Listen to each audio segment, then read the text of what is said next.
When I went for me trophy for me national, after I left college, I was working as a welder in a trailer factory.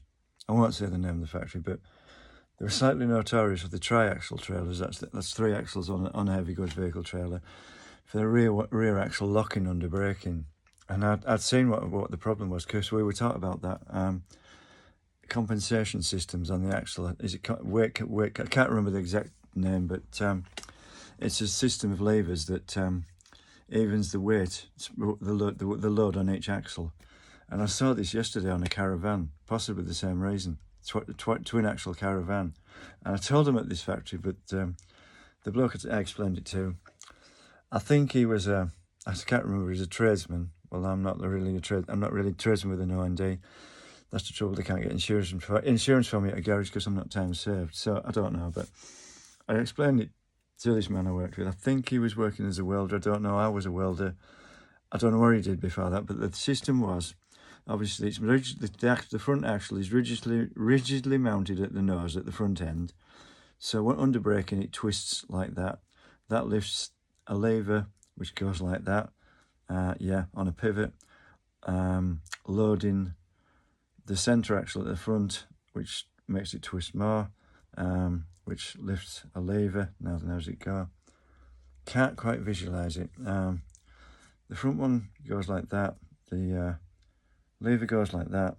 Lowering that one, right? Yeah, lowering the nose of the second one, lifting the tail, lifting the lever. That wasn't how it worked there. No, can't remember, but I did work that out just now, and somehow it all unloads the front end of the front nose of the rear axle, unloading the axle so it locks under braking. Now, how would it work? Can't quite visualize it now. The front end's mounted rigidly, so under braking, the wheels are turning that way. The axle will go like that, lifting the lever, so the lever goes like that, loading the center axle at the front, lifting, which possibly lifts the rear, right? Yeah. Lifting the lever, but that pushes down.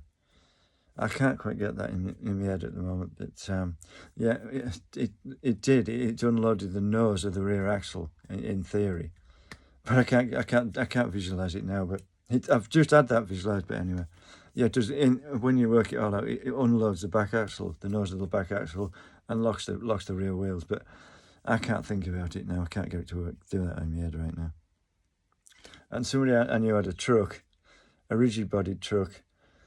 I think they disconnected all the wires because there were wiring problems on that, and they got a full loom for it, as they call a wiring loom, and all the wires were white.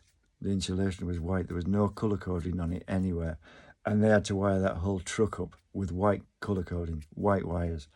But I mean, the thing is, they're all cut to length. You can guess where they go in most cases, and the cars and the vehicles now, they're a lot more complex. The wiring's a lot more complex because the trailers now have anti-jackknife. I think that's air operated on the 5th wheel pin.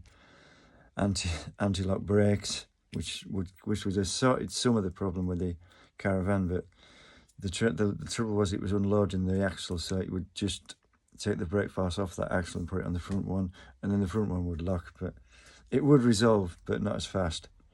But yeah, I mean, there's anti-jackknife devices, there's anti-lock brakes, there's refrigerated trailers. It's endless. And I have a packet of biscuits here somewhere. Can't show you.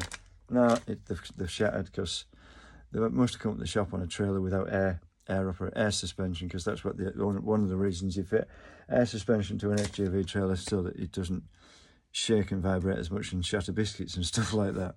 Anyway, that's probably no interest to anyone, but anyway, I'll upload it.